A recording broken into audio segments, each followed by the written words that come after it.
Welcome to Hood Champion Boxing and Sports. In boxing, you find a way to win or you find a way to lose. Big Joe Joyce calling out Francis Ngannou. Is it me, or doesn't Joe Joyce remind you of George Foreman?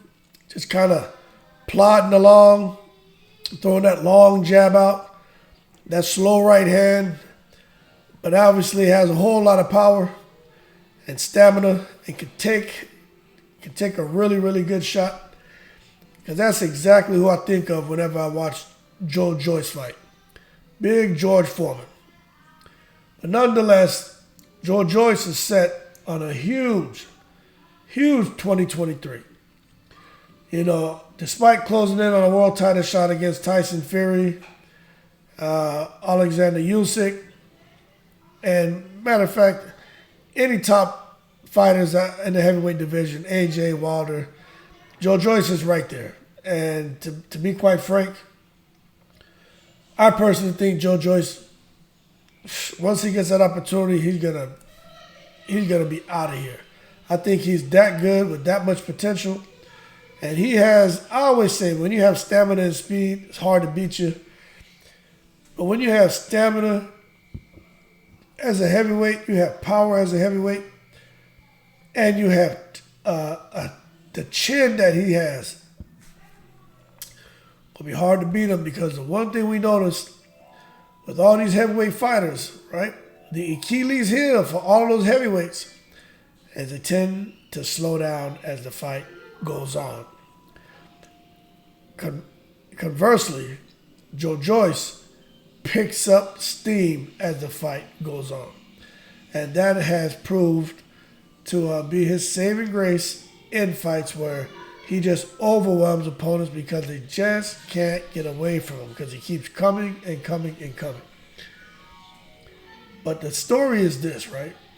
The 2016 Olympic silver medalist is currently one of the leading contenders at heavyweight. But it's the UFC that has some of his focus, and he's expressed a desire to face Francis Ngannou. Now, the thing is this, right? Ngannou, I don't want to mispronounce it, but we all know Francis Ngannou was trying to fight Tyson Fury. Francis Ngannou is so desperate for a big money fight because over at the UFC, they're not paying these guys big money. He's looking at what the heavyweight boxers are making: 10, 20, 30, 40, 50, 80 million. And he's saying to himself, what the hell? How come I can't even make $10 million? Much less the 80, 40, 50, 60, 70, 80, right? And it's real unfortunate when you see a guy like Francis Ngannou who's just out here, doesn't know whether he wants to stay with the UFC, leave the UFC.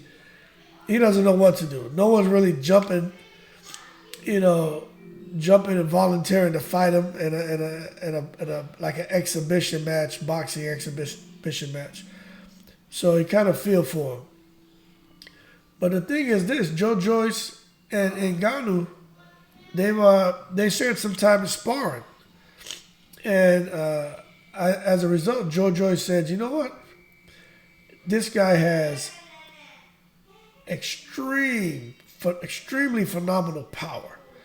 He said he's just a freak of nature, man. He said when they were sparring, and that's why I like Joe Joyce, because he said he was spending most of his time in the ring just trying to stay away from him, get away from those power shots to avoid getting my head taken off. So then he said he would love to fight Francis Ngannou. He said, but you got to keep it simple and keep it to boxing, because... And I respect what Joe Joyce said, where he's like, those guys in the UFC, mixed martial arts, they train extremely hard in like 3 different areas just to get ready for a fight. He was like, so he doesn't want anything to do with a mixed martial arts fight. Just keep it boxing, and he wouldn't mind getting in there and fighting Francis Ngannou. Now, Francis Ngannou hasn't said anything yet. I'm sure he'll come back and comment, but I don't think Francis Ngannou will want to take the fight with Joe Joyce. Not because he's afraid of Joe Joyce, because he's looking at Tyson Fury. He wants the biggest money possible. But Joe Joyce will probably get him a decent payday, but it's not going to be the money he wants. But hopefully Francis Ngannou gets a shot. I mean, if you look at this, right? And let's just be real with ourselves. This guy who fought this past weekend, Hardy, the guy who beat Hasim Rahman Jr., that guy can make some noise in boxing as a heavyweight. He's big. He has some power, and I just think when you have that kind of size on you, you can come over to boxing and you can bubble up to the top pretty quick, especially if you're knocking people out. But Francis Ngannou, if he comes over to boxing with the kind of power he has, he should be able to make some noise. But those contracts they have in the UFC are kind of crazy. But we'll see what ends up happening. But even if it's not Joe Joyce, who Francis Ngannou gets a shot at, I would like to see him get a shot at somebody to make some big money. But who knows if that'll ever happen. But that being said, Joe Joyce looking to stay active, but he would like to fight Francis Ngannou as well. I think even Joe Joyce knows there's a lot of money in those crossover fights. But that being said, man, more to come on these two. But y'all be cool, and I'm in the breeze.